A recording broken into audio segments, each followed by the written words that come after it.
Hello, hello, hello. Welcome back to another episode of Around the Fire, where just like our ancestors used to sit around the fire to listen to one of their elders tell them about some of their communities' ancient stories and legends, we also sit around a symbolic fire to discuss events in African history. The aim of this podcast is to celebrate the victories of our ancestors, try and emulate their successes, while also avoiding any errors that they may have made in the course of history. This is what they would have asked us to do if we could ask them now and hear their replies. My name is Letsela Mariri. I come from South Africa and history is my baby. But of course, I'm not alone. I'm chilling with my fellow history buffs. Habari yako, Joan? Mzuri sana. My name is Auma Omolo, just a straightforward East African girl. And of course, sometimes I call you small and other people call you Joan. All right. So I am small. I actually like the name Cooper, so we'll change it to Cooper. Asante sana. Habari yako, Professor S? Mzuri sana. I am from the Gulf Coast of the United States. Actually voted by CNN as the most African piece of the United States. I'm the pest who continuously calls them professor, even after they deny and ask me to cease and desist. So to the audience, when you hear me doing this to them, it's a bad habit. I mean no harm. And thank you in advance for sitting through my lectures. Class is now in session. Asante sana. And with that said, habari yenu to you, our listeners. We invite you to sit here with us as we reminisce about those old unforgettable events. Habari yenu, it's Auma again. And last week, for those of you who tuned in, Professor S told us about the first slave rebellion in the Americas, the Wall of Rebellion of 1521, and its impact on today. This week, he will continue by telling us about another rebellion, the Malẽ Revolt of 1835. Professor S, habari yako? Mzuri sana. Habari yako? Mzuri sana. All right. And I forgot how, I looked it up and I forgot how to say it's good to hear your voice again in Swahili. Looked it up. That's so. Committed it to memory and then forgot. I will teach you next time. Okay, fair enough. Yeah. And speaking of other languages, I was going to ask Letsela if the translation was correct, but unfortunately, he'll not be able to pronounce it clearly because he explained to me that his internet service, it lets him log in, but the voice won't come through. So he's with us, but what he'll do is that when he has questions, he'll type them in. And once I see that there's a message with one of his questions, then I'll read it out for the audience and then answer it as best I can. So Letsela is also with us, but it's just that his microphone doesn't work. But the good thing about that, though, is that we get to crack jokes about him, Oma. Yes, we do. And while he's typing the answers to defend himself, we'll be able to quickly think of other jokes at his expense. But the worst part about it is we will not get to crack jokes about his beautiful South African accent. Yeah, I mean, we could, but you're right. Yeah, the audience would be able to hear it. Not this time. Then again, maybe what I'll do is I'll keep some sound clips for next time in case his microphone acts up again. Cool. Fair enough? Fair. All right. So last week I left off at the Wolof Rebellion on the island of Hispaniola, which is today's, sometimes they use that to refer to Cuba, but for the most part, Hispaniola's, the island is the old name for today's Dominican Republic and Haiti, two countries sharing the same island with the boundary in between. So that was that ended in the first few days of 1522. And that started the pattern. So I remember just going on and on and on about it. And by the time I was able to get to the Male Revolt, it was time for us to end, so as to not lose the attention span of our audience. So, but I hope it made it easier. It gave you and Letsela another week break, and that's okay with me. Oh, I loved it. I wish we could also keep going, even for next week. We love to hear your voice. I appreciate that. And I love to hear you all's voice too. And I love the help. But if you all need a vacation, I'm going to start asking you all to pay for me to get there. And yeah, I only accept rands, crypto, and Omani reals. I can only afford Kenyan shillings, which would be nothing to you. I forgot. So you decide whether you'll do it for free or No, take Kenyan shillings. that's sorry, that's not gonna happen. But I tell you what, if you saved up enough to put me up on a vacation for about a week, maybe in Mombasa, then I would take that in exchange. If we are negotiating, if we are trying to negotiate, I can give you a week's holiday in our village so that you learn how the village life was about, what the village life is about. There's no point of you living a beautiful life in Mombasa, yet you don't know how your people lived before. Before you were shipped off to the Americas. In that case, then now we're talking 2 weeks. That's all. Now we're just talking. You just raised up the price on your end. I appreciate that. That's very generous of you. Sorry about that, but you mentioned it, not me. So now I get both edges of the same sword. Fair enough. Okay. All right.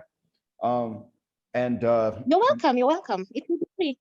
And when I do Litzela's portion, then he's going to have to put me up for a vacation in Durban. Yeah, that'll work. That's how we'll do it there too. So yeah. And it's a deal. Poor Litzela. I know he's looking, thinking, what did I get myself into? Let me just go ahead and fix this microphone. All right. So he says he'll take me to Limpopo, and that's fine too. That'll be a week in Limpopo and a week in KwaZulu Natal. That's all that is, and I'll take that. All right. So to explain that, some people are a bit confused about my calling it Malẽ. Some people think I'm using the term Malẽ, which is the name of the country, and it was also the short form for the empire, the Malẽ Empire, which was actually the Malinke Empire. It's the same as the name of the tribe Mandingo.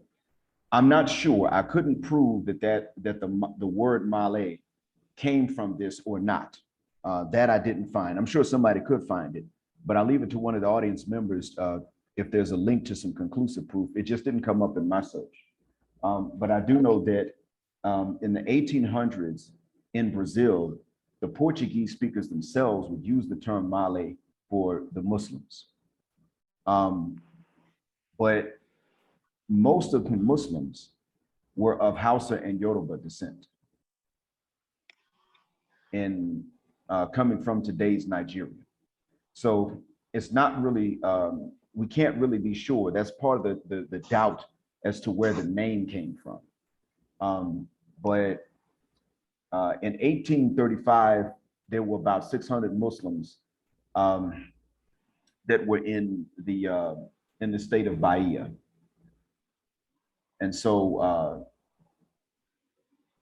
I don't know about the Muslims in other states, but in the state of Bahia, those Muslims, 600 of them were supposedly from the Hausa and Yoruba tribes.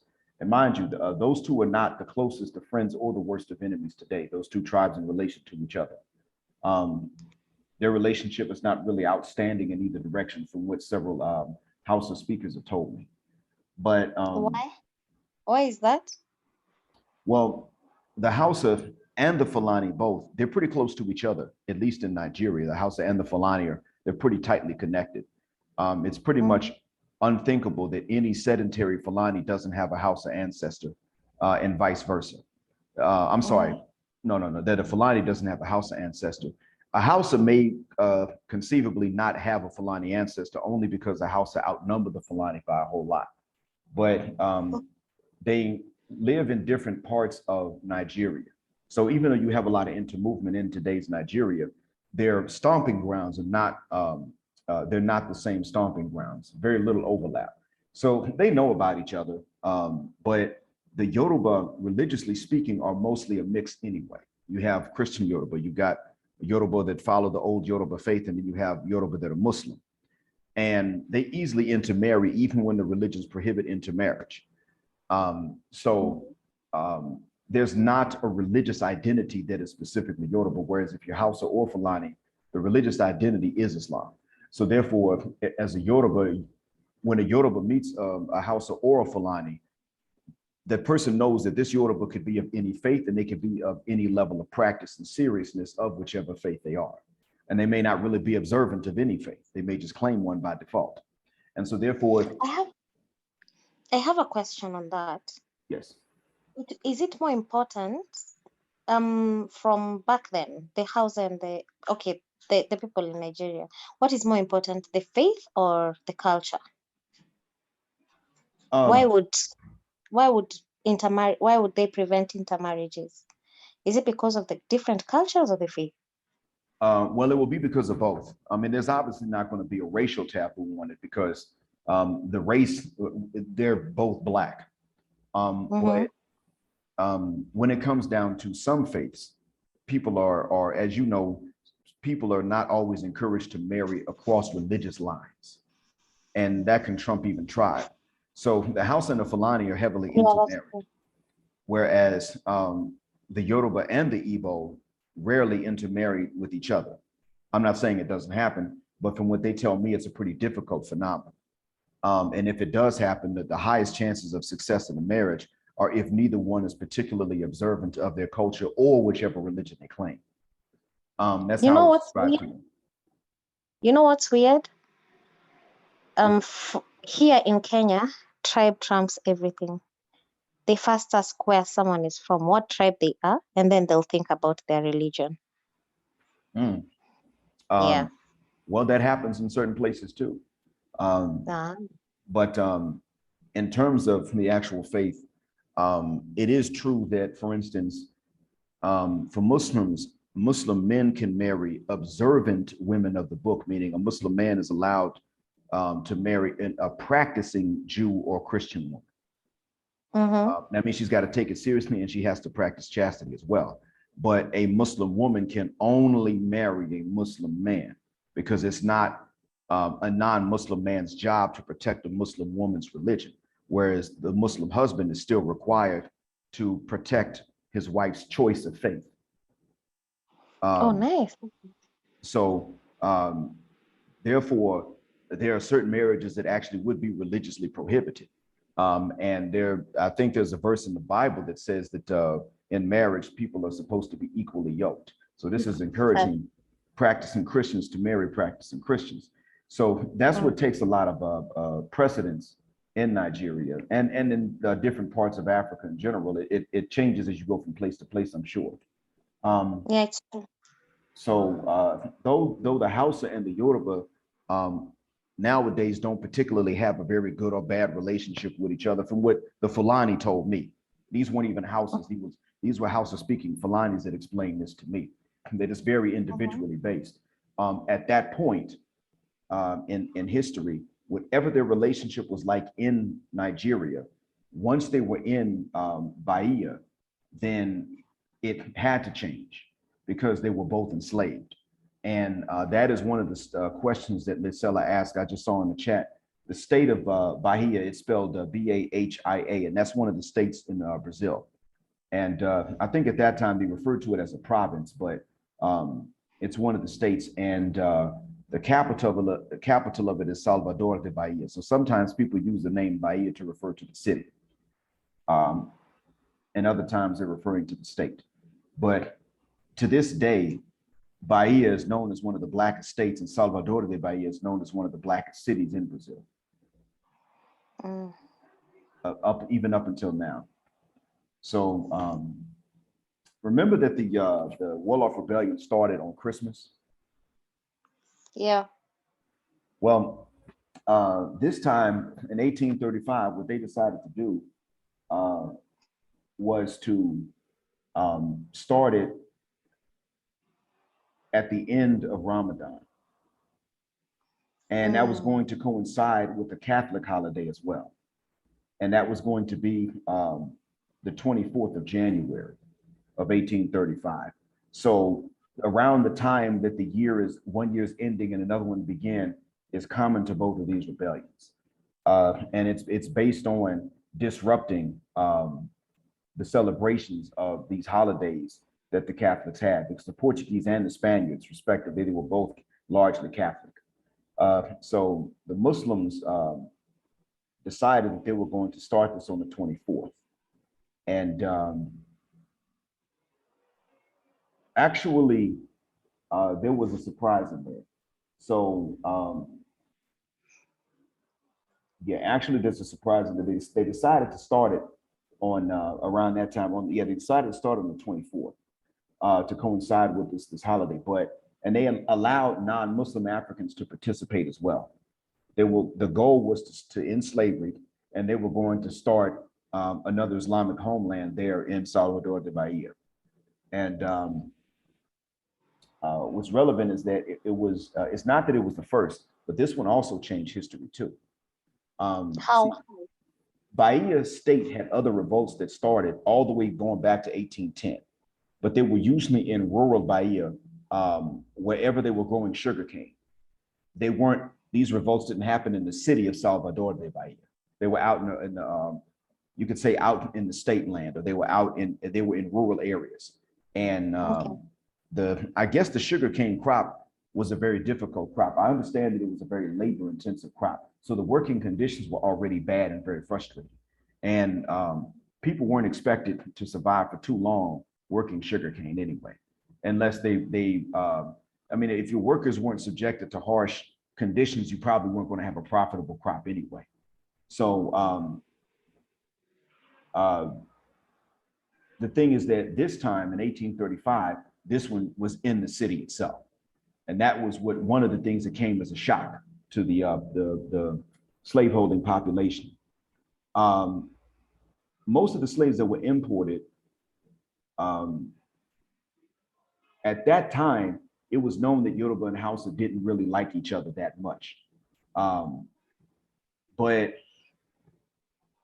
the Yoruba had a Muslim population, as I mentioned, and the Hausa were Muslim. So they began to get along.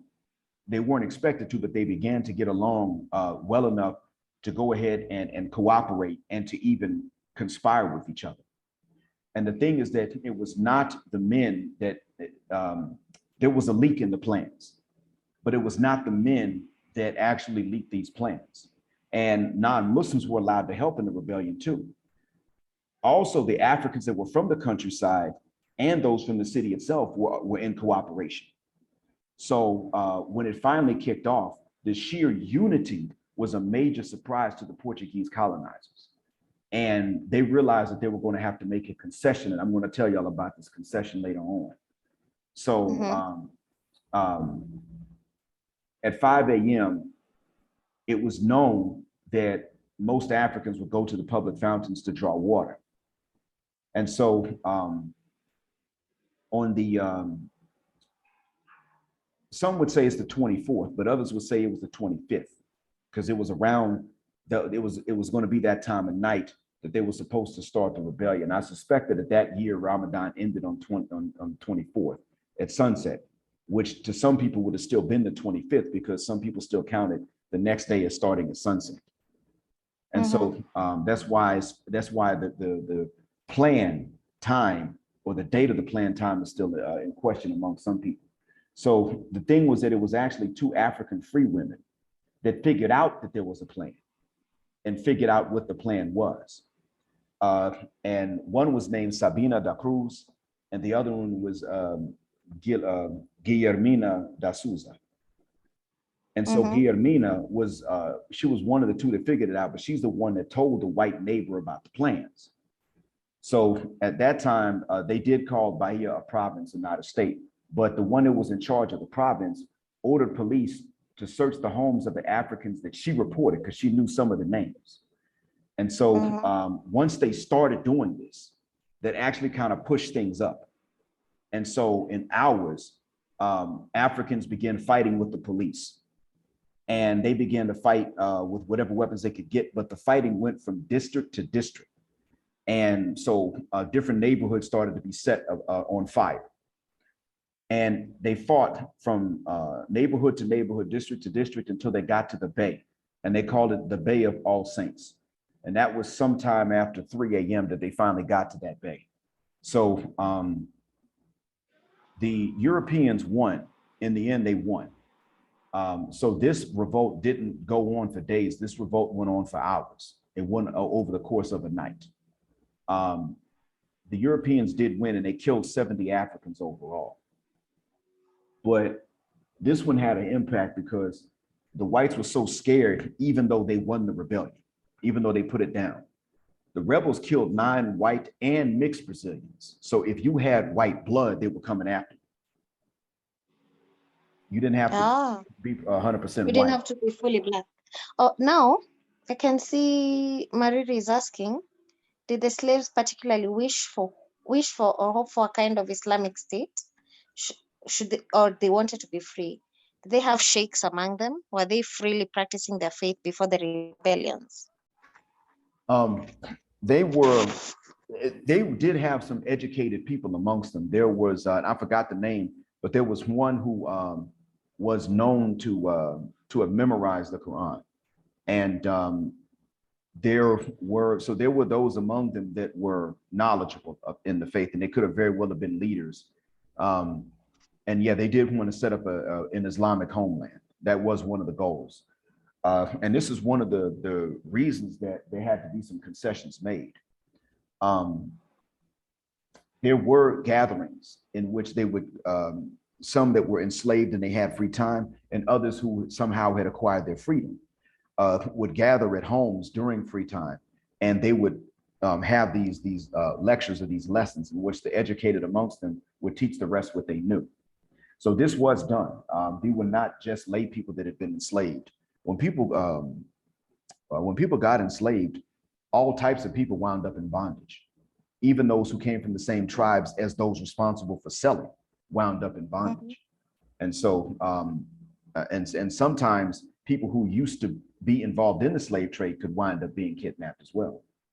So there wasn't much of an effective filter in terms of who was going to be kidnapped in Western Africa. There was more of a filter and more of a specific market in the Americas. Some people wanted folks from a specific region of Africa. So ironically, people purchasing slaves were more likely to care about the origin or the ancestry or the regionality of a particular person they were about to buy than the slaves would care about their own. Because there was a rice coast, that's Liberia and Sierra Leone today. And so they were popular in South Carolina and the coast of Georgia. There were, different skills were sought out. So as a matter of fact, I believe Senegalese were sought out for ironworking skills that they had. So consequently, yeah, you had all types that wound up actually being kidnapped. And even though the buyers had their preferences, you still had different types of people that wound up in these markets, and someone had to buy them. So there was nothing to stop a particular type or particular background of kidnapped person from interacting with another except the language barrier. And if you're all forced to learn Portuguese, then that becomes your common language. Okay. So yeah, they had what it would take.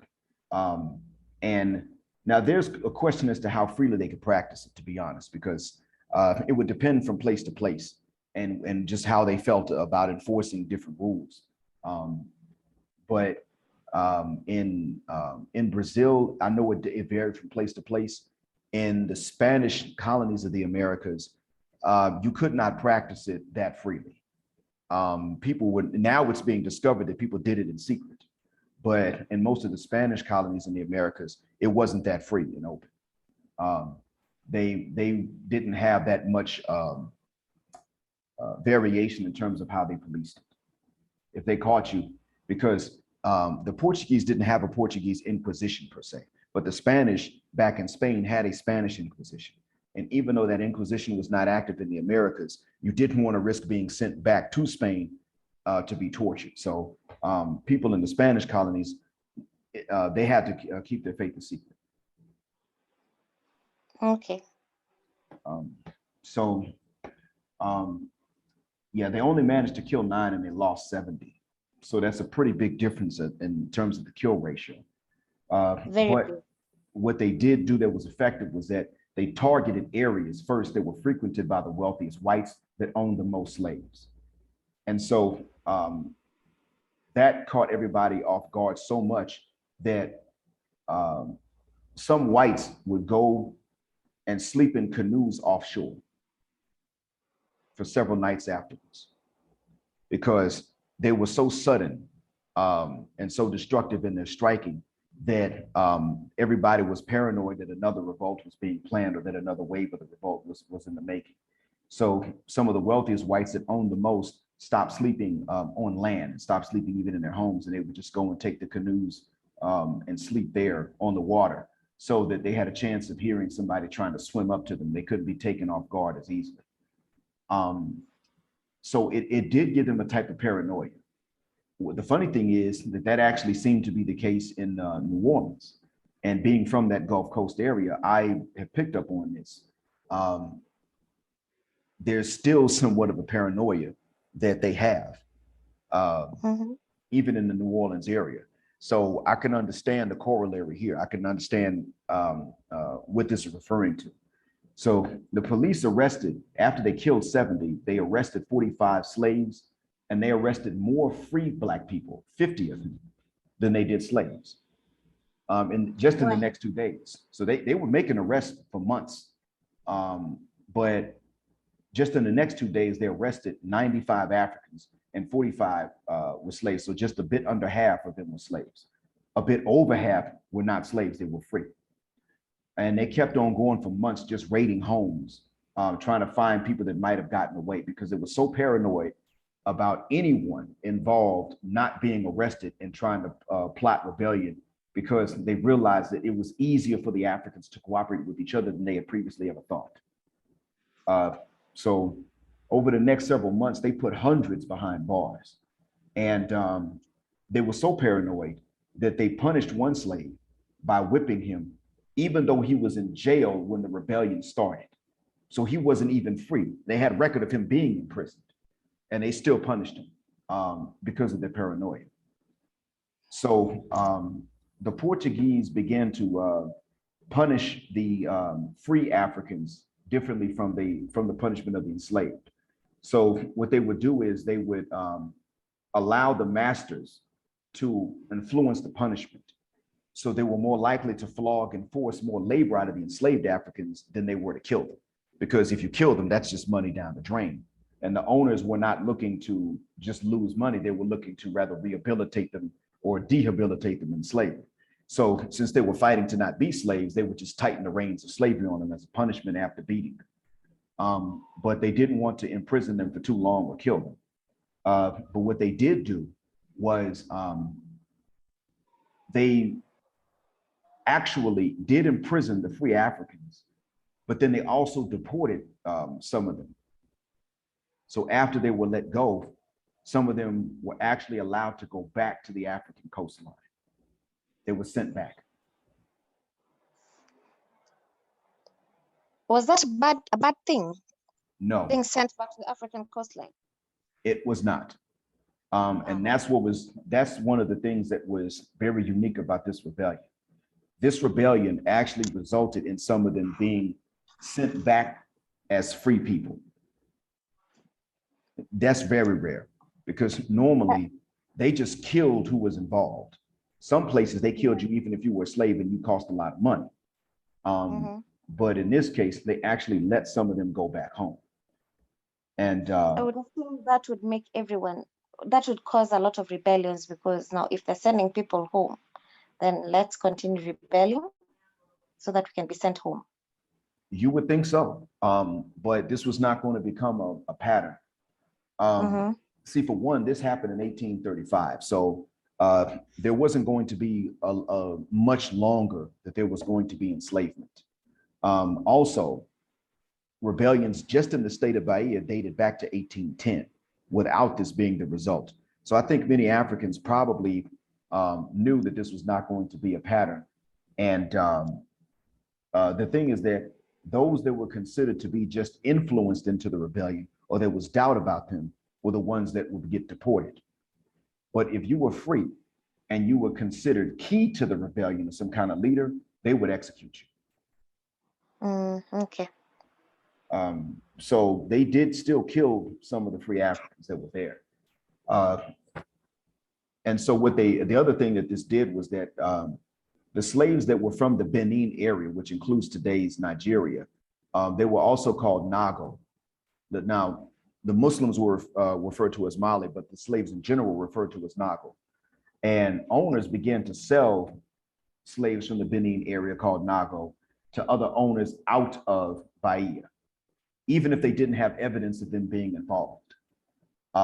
So this was in order to disperse them, because the cooperation was just too much. They realized that they were irritating their captive population more than this captive population may not have liked each other. So they were uniting enemies or people that didn't like each other very much. And so in order to cut down on the chances, they just went ahead and sold even the ones they couldn't tie into the rebellion at all. And the Brazilian authorities, not just in Bahia, but throughout Brazil, began to mandate a death penalty for any Africans that killed or injured any master or overseers to the or even the families or relatives of the masters or overseers. So in a nutshell, Brazilian authorities pretty much said, okay, this time, Bahia, you got to do what you wanted, and you got to let the masters decide the penalties. But those slaves are still alive, and they've been punished for rebellion. So from here on out, if there's another rebellion, they got to die. Whoever kills one master or overseer or relative of a master or overseer has to die. So that means you just lost the money, because the colonies' safety depended upon there not being rebellious Africans left alive to put that spirit of rebellion in other Africans. And this is the other thing.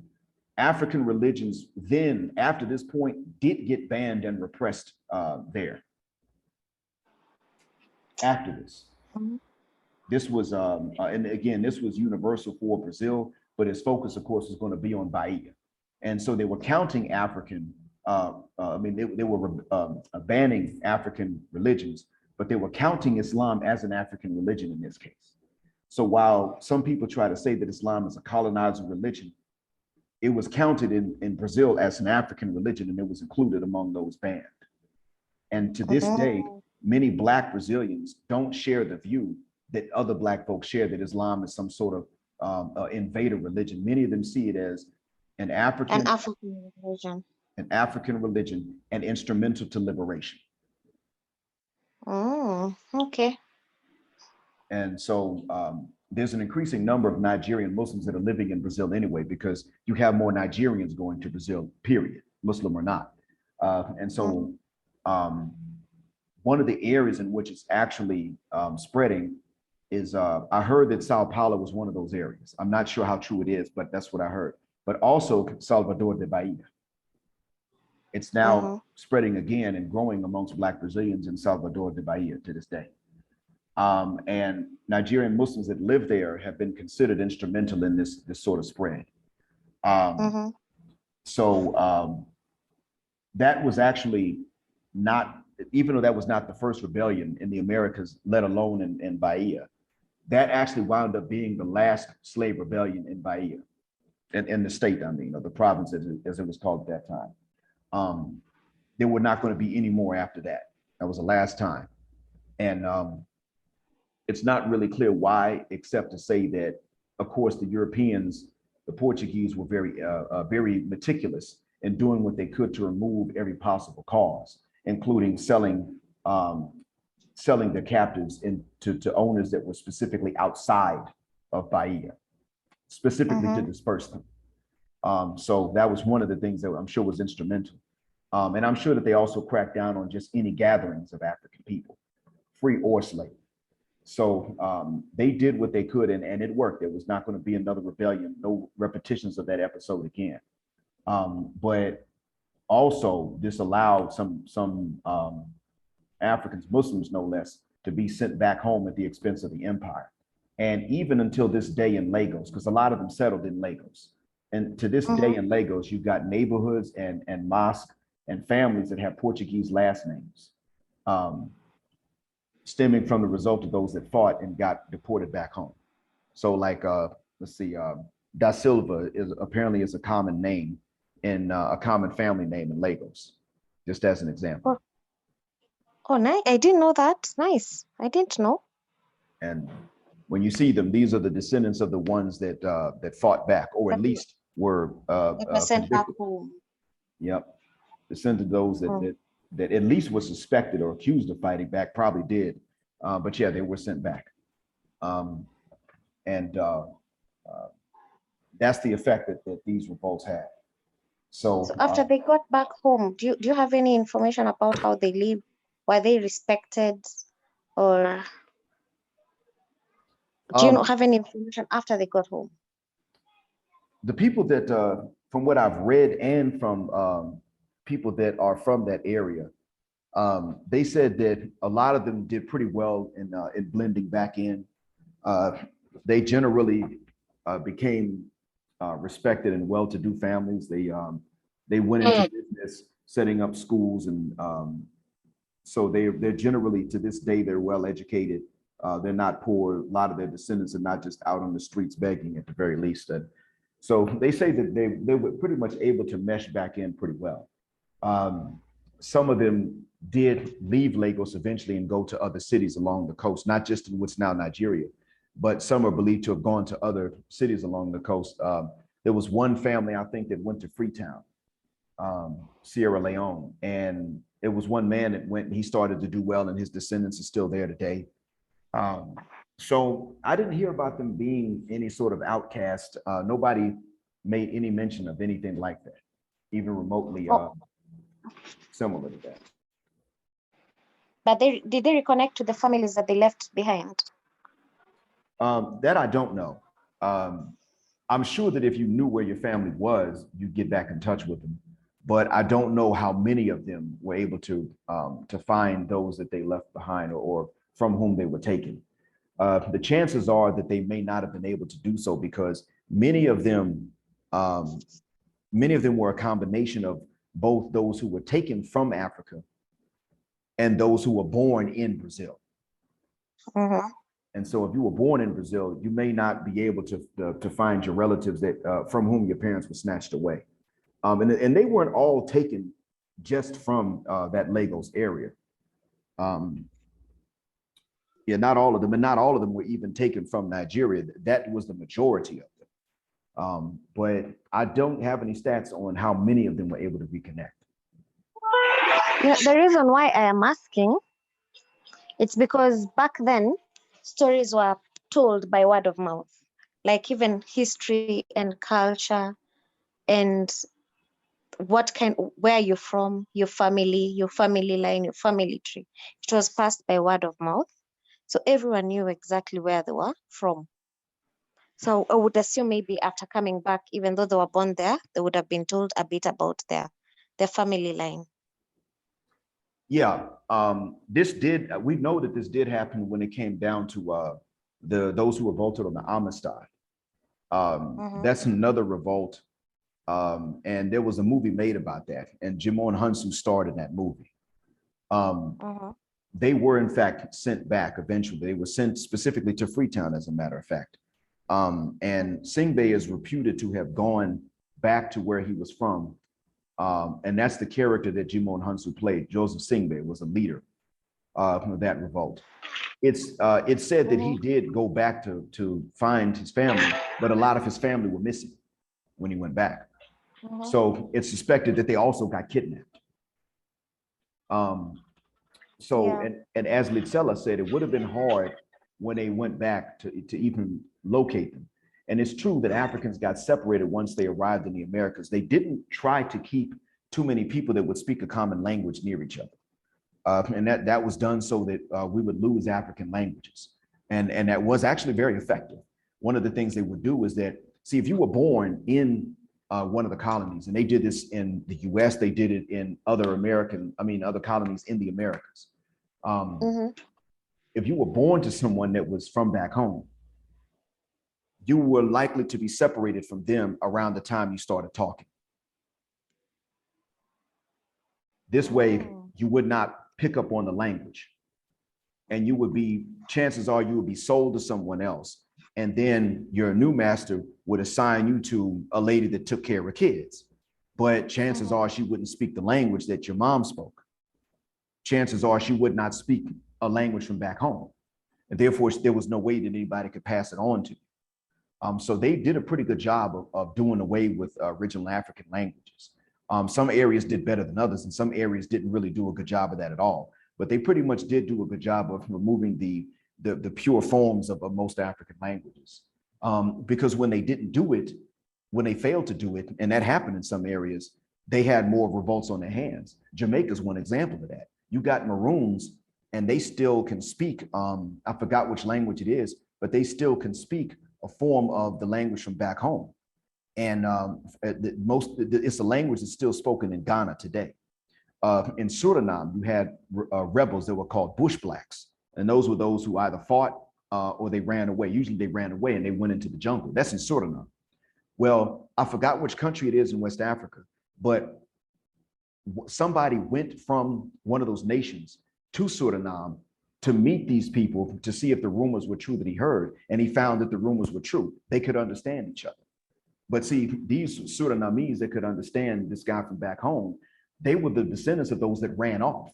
So if you did not separate them from the language, then you knew you were going to have a problem because they had a way to communicate and you couldn't understand. So that was pretty important to them. And even in Jamaica, they have a very distinct dialect of English, and it is heavily influenced by West African syntax and grammar. And so the other thing that you know about in Jamaica is that they have a very rebellious history. We don't know how many revolts and rebellions they had. And the Maroons were the ones that ran up into the hills, and they fought and went and liberated other Africans until they were surrounded, and they went into an agreement with the British that they would take no more refugees and runaways. They would return them back. But until that point, they were a headache. And it's now known that they didn't have to use English or even the Jamaican patois to communicate with each other. So it was important to slave masters to take a child away from its language, its parental language. And that would make it difficult. If one of them did get sent back, that would make it difficult for them to leave the coastline. So for those who were born in Brazil, I'm not sure that they would have even known where to begin to go back and find their relatives.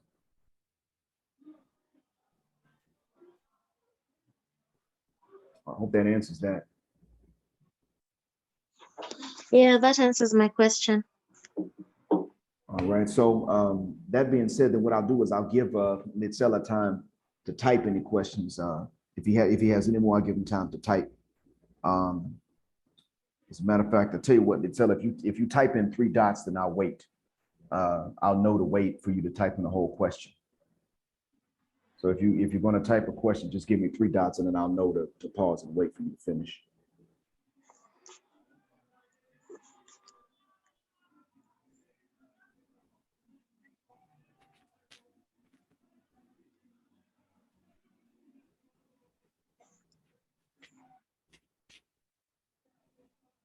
Okay. All right. I see. All right. In that case, then I guess that wraps up this particular episode on the Male Revolt. And does either one of you have any ideas on what you'll present next week? I am the one presenting next week, but you guys will find out next week what I'll be presenting on. Okay. So is it safe to say you're working on a surprise? Yeah. Okay. All right. Fair enough then. And then in the meantime, since you said you're working on a surprise, I'll wait. But when it comes to Nitsela, I'm going to grill him. What are you presenting on? What are you presenting on? I'm going to grill him and just bother him just because, just for the fun of it. I'm going to grill him between now and then. But I hope that this gave you all some good news, and I hope it uplifted your spirits a little bit to find out that some Africans, even if they were born in Brazil, did make it back to the home continent, and even if that was not their particular stretch of home. I hope that it helped out, and